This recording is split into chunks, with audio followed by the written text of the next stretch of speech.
देश की राजनीति से जुड़े लालू परिवार का नाम इन दिनों चर्चा में है, लेकिन वजह ना तो कोई बयान है और ना ही कोई सियासी विवाद। चर्चा में है आरजेडी के मुखिया लालू यादव के नाती आदित्य। सोशल मीडिया पर आदित्य की एक तस्वीर वायरल हो रही है। तस्वीर सिंगापुर की है, जिसमें आदित्य अपनी मां रोहिणी आचार्य के साथ नजर आ रहे हैं। मीडिया रिपोर्ट्स के मुताबिक जैसे ही यह खबर सामने आई कि लालू यादव के नाती आदित्य सिंगापुर में मिलिट्री ट्रेनिंग पर गए हैं, राजनीतिक गलियारों से लेकर सोशल मीडिया तक चर्चाओं का दौर शुरू हो गया। कुछ लोगों ने सवाल उठाए तो कुछ ने गर्व जताया। आदित्य के बारे में आपको पूरी डिटेल देंगे, लेकिन उसके पहले आइए आपको बताते हैं उस मिलिट्री ट्रेनिंग के बारे में जो ट्रेनिंग आदित्य सिंगापुर में कर रहे हैं। दरअसल सिंगापुर में नेशनल सर्विस कानूनी तरीके से जरूरी है। सिंगापुर का नियम साफ कहता है, जो भी युवक 18 साल की उम्र पूरी करता है उसे देश की सेवा के लिए बेसिक मिलिट्री ट्रेनिंग यानी BMT लेनी ही होती है।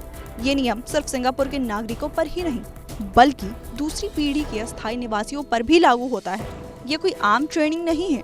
करीब 2 साल तक इसके लिए ट्रेनिंग लेनी होती है, जिसका उद्देश्य किसी युद्ध के लिए नहीं, बल्कि फिटनेस, अनुशासन, परेड और मार्च, हथियारों की बेसिक जानकारी, फायरिंग प्रैक्टिस और नेतृत्व कौशल सिखाना होता है।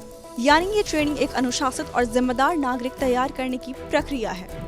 आरजेडी प्रमुख लालू प्रसाद यादव के नाती आदित्य रोहिणी आचार्य के बेटे हैं। आदित्य ने हाल ही में सिंगापुर से अपनी प्री यूनिवर्सिटी की पढ़ाई पूरी की है और इसके बाद सिंगापुर के कानून के तहत जरूरी बेसिक मिलिट्री ट्रेनिंग शुरू की है।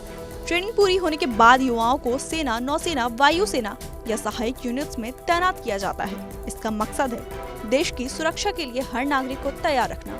रोहिणी आचार्य ने सोशल मीडिया प्लेटफॉर्म X पर अपने बेटे के लिए एक भावुक पोस्ट लिखी। उन्होंने लिखा, आज मेरा दिल गर्व से भरा है। 18 साल की उम्र में हमारा बड़ा बेटा 2 साल की बेसिक मिलिट्री ट्रेनिंग के लिए गया है। आदित्य, तुम बहादुर हो, साहसी हो और अनुशासन के साथ रहने वाले हो। माँ का ये संदेश सिर्फ एक राजनीतिक परिवार का बयान नहीं, बल्कि हर उस माता पिता की भावना है जो अपने बच्चे को अनुशासन और जिम्मेदारी के रास्ते पर आगे बढ़ते देखना चाहते हैं।